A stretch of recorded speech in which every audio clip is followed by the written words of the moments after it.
Welcome back, auto dealers. I'm your host, Jill Nicolini, here to kick off another installment of Auto Dealer News, your #1 source for all the latest in the automotive dealer world. We'll be speaking with key industry leaders to get you up to speed on the newest trends, technology, marketing, and sales strategies that will help your dealership or automotive group thrive. And it wouldn't be Auto Dealer News without our automotive expert, CEO of Dealer Source Group and Universal Marketing Solutions, automotive sales trainer and business entrepreneur with over 15 years of producing outstanding results in the automotive retail industry, and of course my friend, auto guru Richie Bello. How you doing today, Richie? Hi, Jill. How are you today? Great. Glad to be back right here with you. I'm glad to have you. Thank I'm you. glad to be here myself. Thanks. Well, we have a very exciting guest, Noel Walsh. You want to do the introduction for him? Oh, yes. Noel Walsh. I've been following Noel Walsh for quite some time. He's really a good trainer, nice and calm. You know, training has to do with the delivery of the content. And his delivery, I've seen him a lot on YouTube. I don't know him personally. Not yet. But his delivery is great. Well, yeah, he was born into a family of dealers and sales, automotive. Ford. I think his DNA is basically has Ford inside of it. Right, correct. And he's great doing the delivery. And I'm glad he's joining us. And well, let's welcome him. I reached out to him and we talked, and I'm so glad. He's great. Noel, thank you for joining us. How are you doing today? I'm doing excellent, and thank you for having me. It's a pleasure. I know. How are you today? Good, Richie. How are you? Glad to finally have a conversation rather than just on Messenger. Yes.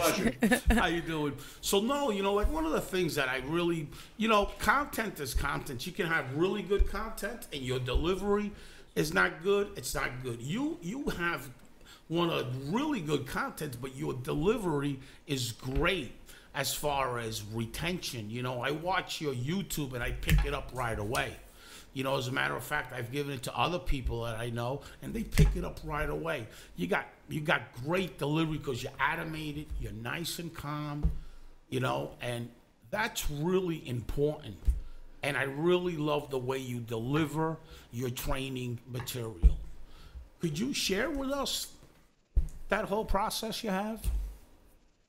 Yeah, so, I've been training for 8 years now, and I was in the retail sales for 16 years. I basically was, grew up in a dealership on the lot, my stepdad, my family. So I've been around the car sales industry for basically my whole life, and mentors in my career, and I've been a great student, I would say, because I'm always willing to learn. And so I always try and simplify my message and get it across in a way that other people, like you said, will be able to receive that message. So it's more than simply just me spitting content out, here's what you do, and then having that get lost along the way. I like to deliver that in a way that is really retainable. And then once again, we all know sales training in general is all about the implementation and providing that the student can implement that content and build sales off it, build a career off it, build business off of it. I've seen your content. I know that you're big in sales training, right? What are your thoughts? There's a lot of guys out there, a lot of trainers that say about 25, 30 car sales seminar and all that. Do you have a seminar like that or something within that? I've spoken at many of those seminars and many of those conferences, and I'm actually going to start doing my own. Before I was just always kind of a keynote speaker, a guest speaker. I have been, I consider myself a speaker. That's on my LinkedIn profile. I've spoken many times. I've been brought into businesses, many different types of businesses to be a speaker. And I'm going to start doing my own seminars, my own conferences, my own workshops. I have spoken at some of the bigger ones. I've spoken at some of the smaller ones. But going back to your question about that kind of 30 sales a month benchmark, I think that's kind of the benchmark of success in car sales, is when we do 30 cars a month, that's a level of success that so many people are trying to achieve. I also know that you motivate a lot when you train. You've actually motivated me a lot. I actually watch your videos a lot on YouTube, your teasers and all that, and I see how you motivate. You have this knack, and it's a skill, I believe, how you do things. You know, you have the talent first, but you've developed the skill throughout the years. And that skill, do you think that skill you can develop it with other trainers? And I mean, not with other trainers, with other salespeople, and train the trainer in dealership? Because then you can convert leaders within the dealership. That's a tremendous skill you have. Yes, and you know, I've had the opportunity and I've had the ability to do that, and thank you. I appreciate that compliment, and I do look at that as one of my talents. And you know, I'm lucky I've got one of the best fans, my wife, because you know how it is having your own business, being an entrepreneur, being a motivator. Sometimes we need a little motivation, right? People forget. And support, yeah. You know, we need a little bit of motivation ourselves when you're just giving. It doesn't feel like there's a lot of gasoline left in the tank. So that's what I try and portray in my training is I try and make leaders better leaders. I try and make salespeople better salespeople. I always say in sales and business, to be successful, it can never be about you. If it's one-sided, you know, one-way streets will only get you one way. It has to be two-sided. And then, like I said, you know, we can all have this gladiator philosophy where we feel that we can do everything, but sometimes we need support too. And then when we can really share our message, share our skills, share our abilities, share ways to do things with other leaders, with other salespeople, that makes those leaders better to lead their team into the battlefield. And it makes the salespeople better to work better on the front line and really understand what their job is, what their role is, how to create value, how to understand what the customer is telling them, and how to deliver. Because you know, nowadays more than ever, customers are coming into dealerships, into businesses to buy. There's less floor traffic than ever as far as people just shopping around. People now, if they come into a place of business, any brick and mortar business, even online, they're there to buy. They don't want to spend a lot of time. It's delivering that message in a way that you understand what the customer is trying to accomplish. You let the customer see that you are there for their best needs, wants, and interests, and you deliver on that in a you know, fun, fair, and fascinating way that's enjoyable for everyone. There is a perfect sale in my book. Well, no, I'm so glad you brought that up, because today they say that a consumer calls 3 dealerships. Whoever answers the phone the best way gets the appointment. Whoever presents the best way, the steps from A to Z, gets the deal. If the appointment comes in great and that salesman is not really handled that customer good, they go to the next dealership. Would you agree with that statement? Absolutely, and I've even read stats that the average sales or the average customer now only visits like 1.6 dealerships. So, you know, when I started back in 2000, I think customers were visiting an average of 5 to 7 dealerships. So whether it's 1.6, whether it's 3, we can find different stats on different websites and different sources. But they are visiting less. And yes, I think the customer now wants a simple process that delivers, where they feel that they are being listened to where they feel that their needs are the first priority, and that they feel that they're getting a fair value and that their business is valued by the dealership, by the salesperson. As I've been looking at your training material and all that, I see a product that you have now. I have a lot of dealerships that say, well, this guy delivers 25 or 30 cars, Richie, right? I want to make him a manager. Now, you know that that guy is not necessarily a good manager. And you have great leadership skills, motivation, and all that. And that's something that would be great for you to develop that product. What are your thoughts on that? Yes, I actually do have an online training, and I do have leadership courses, different leadership modules. You're spot on as far as a lot of dealerships say, hey, Sally, Joey's doing 25 cars a month. You know, we've got an opening. Somebody's retiring, somebody's moving on, we're moving somebody to another store, we're going to make them a manager. And just like they do with salespeople, a lot of times they throw them in this position, and that person might not quite be qualified. They might need some training, they might need some further learning. That's why I'm a big fan of the e-learning platforms, because it's not just you or I coming into a dealership and doing a 2 or 3 day training and then we're gone, right? And everybody's pumped Everybody took notes. Everybody learned some things, but we're gone. And we all know with training, we've all been to different seminars. And if you look, 80% of the people there, they aren't interested. They feel that they're a prisoner, that they have to be there. So you really aren't reaching them. With the e-learning, you have the analytics so you can see what they're watching, when they're watching it. You can make that part of their daily process so you can oversee it, but also you've got the tools there for people that really want to learn, people that really want to get into leadership. You've got the tools there that they can learn off of, and they can learn off continuously. And let's talk about the e-learning. Has the e-learning helped your brand? Has it helped you get more customers? What do you think about the e-learning? And speaking of your brand, I do want to bring up your motto, conquer what you chase, right? I haven't heard you say that yet. Absolutely. Yeah. Usually I get to conquer what you chase. Got excited there. So I am kind of mild at times, but you gotta get them excited too. That's part of motivation. So I've got Conquer You online training that has helped me reach more salespeople, that has helped me get into more dealerships. Oftentimes I'll go out on the road to prospect, and as a sales trainer, I'm still selling myself. And I'll prospect, and they'll say, we have a corporate trainer, and I always say, excellent. Do you have an e-learning platform? And that gives me the opportunity to get into that dealership. But once again, what I hear from so many salespeople, because I've never been too great for anybody, but what I hear from so many salespeople is, yeah, we've got a trainer, he's good, but he only comes in once a month, or he only comes in, every 45 days. And so oftentimes they really can't get their message across. And, the whole thing about training, just like anything, is implementation, right? We can all go see the best trainer.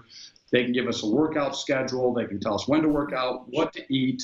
But if we aren't doing we aren't doing the crunches, we aren't doing the squats, we aren't eating healthy, we aren't eating at the right times, then it's going to fail. So it's all about implementation. And the e-learning, I believe, gives them the more tools to implement what they learn, and to learn on a consistent basis at their own speed and at their own times. No, let me ask you a question. Do you have a lot of content on your e-learning? Yes. One thing about me is I am a content creator. That's probably was the biggest passion for me to get into training. Is I like creating content. I've always liked to write. I've always liked to learn. I have to admit, I'm not much of a reader. I'm like an article reader. So I read a lot, but for me to sit down and read a book, I can read 90 pages and I won't touch the book for 90 days, right? Yeah. So I'm like 90 and 90. We should come up with something for that. But I have 1,200 training modules. I have 20 courses with over 340 training modules on those courses, and over 1,200 multiple question test outs exams. So I do create content. I know you create a lot of content. I have a daily channel that I do that oftentimes I'll post those. Those will be the little teasers I put out there on Instagram. That's what I call Conquer Today. Everything's based on Conquer, because I think it's a powerful word. And Conquer You is my platform, because really it's all about you. Right. I wrote down some speaking points here, and I said, the last one I was going to talk about was, don't expect a free elevator ride to the top. And I think that's what so many people want, especially in today's society, just where there's so much information coming at us. There's so much out there. We see all these people, and everything looks glamorous, and everybody wants to get there. But it takes a journey. It takes a lot of steps to get there, and it takes a lot of work to get there. And I think that's why so many salespeople fail. It's, first off, I think leadership kind of throws people to the wolves, for lack of a better term. And then I feel they don't have the tools. So if it doesn't come natural, that's why, and this, Richie, they hire 90, they hire 5 people, and within 90 days, 4 of those people are gone. And they're looking for 4 more. And they keep the recruiters busy, and they keep us trainers busy, but really oftentimes they really aren't, they aren't sculpting that mold. They really aren't working that candidate to its fullest. And I think that comes from many parts, from the leadership, from the dealership, from the individual. If they do have a trainer, from the trainer too, because it takes takes work. It takes time for people to create good habits and get out of their bad habits. And when we face failure, it's easy for us to go back to what we know and what's comforting to us. Right. It's very easy for us to go to the bad habits, and it's very hard for us to concentrate on the good habits. And one of the things that I got to say is I go into a lot of different businesses, not even automotive. And no, would you agree with this? When you see the spiral up, spiral goes up. But when you see a business with the spiral down, if they don't make changes, it just keeps going down, down, down. And I've seen that in dealerships, but I've also seen that in different businesses that they hire me as a coach or whatever. But there's a lot of different businesses that listen to me, and there's some that don't. And that spiral is key. What are your thoughts on the spiral? Yeah, I've never really heard it put that way, and that's a great analogy right there, because if you look at it, it's kind of like a spike, right? And you can drive that spike up into the sky, up into the clouds. It's kind of like a turbine, or you can drive that spike into the ground. And oftentimes that's exactly what they're doing. And, what I see with a lot of clients too is they say, okay, we're investing in NW&A sales training, or we're investing in Richie Bello. So they put out the money, right? They invest, but then you teach them all these things, and they go about business as usual. And then they're like, hey, your training doesn't work, or this just isn't a fit.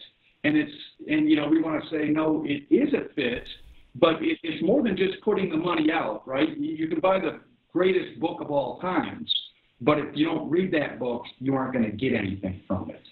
So I think oftentimes they continue to spiral down when they don't take action, they don't implement, they don't listen. We know in the car business, there's that famous saying, we've been doing this for years, right? We've always done things. And so as times change, as trends change, as customers' ways of buying changes, they just kind of keep driving themselves down rather than, shooting for the stars. Right. And what the thing is, when they hire a coach and they get rid of them, what happens is that coach has energy, creativity, and is always on the game. How you're always on the game is by content. You're always learning. A coach is always learning. It's always learning from different businesses. I mean, it doesn't matter. You have 5 people that you coach, you're learning from all 5 of them. So that's what happens. You got to be on your game. And that's the key. You turn a business around, they get rid of you, and then they go down to the spiral. Nobody really understands what that means. What are your thoughts on that? No, I think you're absolutely right there. That, yeah, they say, okay, this worked. We gained some value from it. We're going to run with it. But then guess what? You're gone. You're not bringing in that inspiration. There's not that fresh face getting the team inspired, motivated on a daily basis or a weekly basis or whatever it is, whether it's in person, whether it's teleconferences like this, whether it's conference calls. So what do they do when they face resistance? Just like we talked about a few minutes ago, they go back to their old habits. They go back to their old way of doing things, and they aren't getting that new message, that fresh message. And like you said too, I learned from one of my mentors, and when I go out on the road and prospect, they said, hey, when you sit with someone who's really successful, even if you know they aren't going to buy your product, they're like, if they're really successful, sit there and learn as much as you can from them, right? Right, correct. What's your leasing penetration? What's this? What's your growth per copy? How many used cars are you doing? Learn as much as you can from them, because now, even though you got to know, a lot of people would say, oh, they wasted an hour of my time. I look at it as I got an hour of free learning, right? I got an hour of free content from somebody who's actually hands-on doing it and doing it successful. Right, that's correct. Noel, it's so great to have you, and I really got to bring you back in again, because I really follow your stuff, and you got so much knowledge, and there's dealerships right away should immediately hire you. Just that product that I told you have, that leadership product, they could really use that. Even sometimes they bring the F&I guy into a sales manager, and he's not really a leader at that point, because F&I people just care about themselves. When you become a sales manager, you got to worry about others. I really want to bring you back. What are your thoughts on that?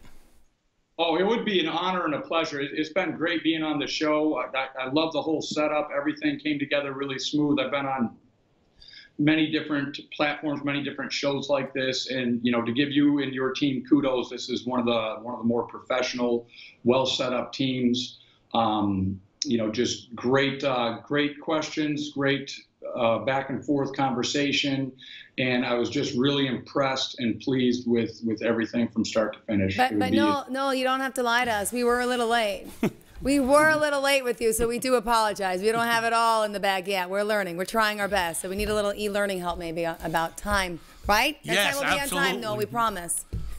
We like Noel. It worked out fine. And a few minutes is fine. It's funny. I tell my wife that oftentimes I'll have appointments and people call me or text me and they'll be like, I'm going to be like 2 minutes late, and I'm like, why are they even calling? I'm not going to get upset about 2 minutes.